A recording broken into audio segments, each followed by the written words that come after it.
शौहर के साथ कैसी जिंदगी गुजर रही थी? मैम शुरू में जब शादी हुई, शादी से पहले जब के मांगी गई थी, बहुत केयर करते थे मेरे ससुर। अच्छा। मेरे ससुर बहुत ख्याल करते होते थे। सोई होती थी ना छत पे, आप बीच सुबह 6 बजे सूरज सर पे होता है। अगर 6 बजे मैंने नहीं उठना ना, तो ससुर ने छत पे आना है, तार पे खेस टांगना है कि धूप आ रही है। इस हद तक मोहब्बत करता था, जिताता था कि मुझे बहुत अच्छी लगती है, मेरी जान से प्यारी है। तो ये तो अच्छी बात है ना। अच्छी बात थी ना पहले जब एंगेजमेंट हुई थी तब। जिस दिन मेरी शादी हो गई, मैं शादी से पहले जॉब करती थी फैक्ट्री में एज अ सुपरवाइज़र।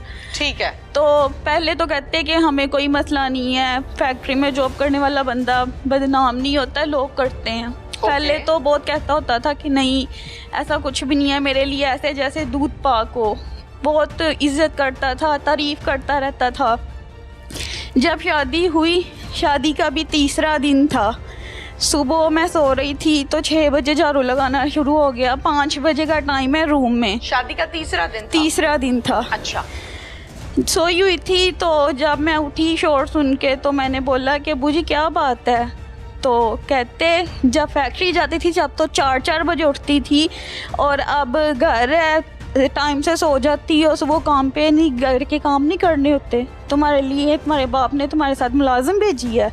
उठ के बर्तन वॉश थे। रात को मेरी आदत है, आज भी आप किसी से भी पूछ सकते हैं, घर में रात को सोते वक्त कभी बर्तन धोने वाला नहीं रखा। तो बेवजह किचन में बर्तन चिल्ला के फेंकने। जी मैंने गाय का दूध चुना है और जो बर्तन है वो वॉश करने वाले पड़े हुए हैं। फिर आहिस्ता आहिस्ता अपनी रूटीन पे आ गया। फिर एक दिन ना उसने ना अजीम को कहा कि ये लड़की ऐसे है, ये वैसे है। वो पहले भी शादीशुदा था और उसको भी जब 3 माह हुए प्रेगनेंसी को, उसको भी निकाल दिया। और इसी तरह इन्होंने मेरे साथ किया। बोलते थे कि वो अच्छी औरत नहीं है, वो बहुत गंदी है, बदचलन है। मेरी बेगम को टीबी था और उसके बर्तन ऐसे अलग किए जैसे कि इंसान को कैंसर हो। आपके साथ बेटा क्या किया, आप अपनी बताएं। मेरे साथ यही कि जब थोड़े दिन गुजरे बुरा सलूक करने लग गए। बेटे को पहली की तरफ मतवज्जा करता था कि उसकी तरफ हो जाओ और इसको छोड़ दो। बेटे ने कहा ठीक है। उसके घर जब बेटा हुआ तो बाप ने बेटे को उधर भिजवा दिया और पीछे से उसने मेरे साथ बदतमीजी की। घर अकेली थी, सास फोत हो गई हैं, एक नंद है जिसकी शादी हुई है, छांगा मांगा रहती है, और पीछे से इसने मेरे साथ ना गलत हरकत की है। किसने? मेरे ससुर ने।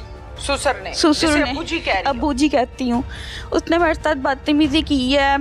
मुझे नहीं पता था बाहर दरवाजे बंद हैं। पहले गया बाहर दरवाजे बंद करके आया, जो कि दूसरे वाले थे सिर्फ रूम के, सिर्फ वो ही ओपन थे। तो मुझे कहता मेरे पास बैठो। तो मैं अब्बू जी समझ के जितना आपका डिस्टेंस है इतने डिस्टेंस पे बैठ गई। तो कहती इधर आओ मेरे पास बैठो, मैंने तुम्हारे से ना अजीम के हवाले बात करनी है। मैं उनके पास बेड पे बैठ गई। तो उसके बाद ना उन्होंने ना मुझे गलत टॉर्चर किया। मैं उठ के बाहर चली गई। अब बच्ची तो नहीं हूँ, समझ आती है कौन किस लहजे से किस अंदाज से बात कर रहा है। तो फिर इसने ना मेरे साथ पीछे किचन में आके, मैं नाश्ता बनाने लगी हूँ, तो फिर उसने मेरे साथ बदतमीजी की। तो किचन में ना नमक मिर्च वाला डंडा था, मैंने वो ही पकड़ के ना आगे से इशारा किया, ऊंची बोलने लग गई। तो मुझे कहते अगर जो बात तुम में और मुझ में है, घर में हम दोनों हैं, कोई तीसरा तो नहीं है। मैंने कहा नहीं। कहता जो बात तुम में और मुझ में है वो तीसरे को या तुम बताओगी या मैं बताऊंगा, फिर पता चलनी है। अगर हम कॉम्प्रोमाइज़ करें, दोनों ही किसी से बात ना करें, तो किसी को क्या पता घर में क्या हो रहा है क्या नहीं हो रहा। मैं तुम्हारे नाम ये घर लगाऊंगा, जितना सोना कहोगी मैं तुम्हें डाल लूँगा, तो तुम मुझे खुश रखा करो। उसने मेरे साथ ये बात की। तो मैंने बोला आगे में जाए हर चीज़, मेरे लिए मेरी इज्जत सबसे आगे है। मैंने छोड़े सारा कुछ, तो जाने लगी। तो कहता हम सही औरत की बेटियां दोनों तलाक याफ्ता हैं और माँ को ना बेटियों के गम से अपाहिज जो हुआ है, फालिज हो गया, माँ से उठा नहीं जाता। तो कहता है उसकी माँ का हाल देख रही हो, ऐसे ही तुम्हारी माँ का हाल हो जाएगा तुम्हारा गम सुन के कि बेटी को तलाक होगी। कहता है मैं जो चाहूँ ना अपने बेटे से करवा सकता हूँ, मैं अभी चाहूँ ना अभी कि तुम्हें घर से धक्के मार के निकाले तो निकाल देगा। उसने वो करना है जो मैंने उसको कहना है। मैंने कहा अगर मेरी माँ को हो गया ना फालिज तो कोई बात नहीं। बोला कि लंबी आप लोगों की लड़ाई बहस हुई होगी ना, फिर आपने इस बात के बारे में अपने शौहर को बताया? जी बताया। उसने कहा तुम्हें तो अच्छा ही नहीं लगता, बकवास करते हो, तुम दफा हो जो आज के बाद मेरे साथ इस लैब बारे में बात ना करना। अपने वालिदैन को बताया? अपने वालिदैन को बताया। मेरे वालिदैन हो गए थे एग्री मेरी डिवोर्स के लिए। फिर डिवोर्स ली? नहीं ली, डिवोर्स नहीं ली। उससे पहले उसने उसके कान भरे, उसने मुझे धक्के धुक्के दे के घर से बाहर निकाल दिया। अभी 3 माह ही हुए थे शादी को जब उसने मुझे घर से बाहर निकाल दिया बेवजह। जी अम्मी के घर क्यों गई थी? अच्छा फिर आगे बेटा? उसके बाद फिर मैंने 3 माह की मुझे प्रेगनेंसी थी, मैंने इनका वेट किया, अब आते हैं, नहीं आए। मैंने एक दिन इनको देखा, ये लोग ट्रक लेके आए, मेरा सामान जहेज लोड कर रहे थे। मैंने 15 पे कॉल की, इनको बोला कि मेरा सामान लेके जा रहे हैं, किसी ने कुछ नहीं किया।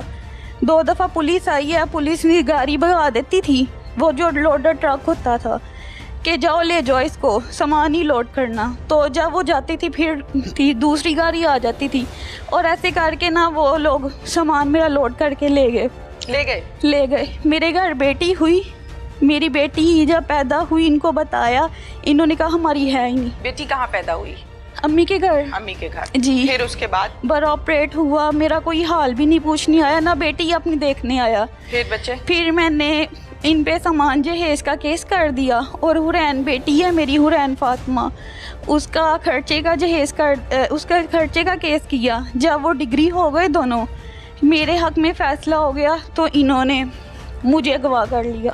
अगवा कर लिया मेरे ससुर ने। मेरे ससुर थे, मेरे ससुर का जवाई था और साथ में जो गुंडे होते हैं बदमाश। शोहर कहाँ था? शोहर अपनी बहन के घर था। उसको पता था? उसको पता था लेकिन वो साथ आया नहीं। ठीक है, अगवा कहाँ से किया? मैं घर पे सो रही थी, सुबह 4 बजे का टाइम था, अपने रूम में अपनी बेटी के साथ, और आए हैं इन्होंने मेरे भाई को मारा, अब्बू को बहुत ज़्यादा मारा, अम्मी के मुंह पे थप्पड़ लगाए, सोटे मारे। इवन के अब्बू एक बाजू से काम नहीं कर सकते और अब्बू के सर पे 6 स्टिच लगे हैं, टांके जिनको कहते हैं ना। उस दौरान जो मारपीट हुई अम्मी एक आंख से नाबीना हो गई थी, वो उनका ट्रीटमेंट वगैरह करवाया। फिर आपको ले गए वहाँ से ले गए मुझे। कहाँ लेकर गए? मुझे यहाँ से साहिवाल कालू बदमाश का घर था, वो उधर उन्होंने मुझे चोरी रखा। कालू कौन है? ये डकैत है।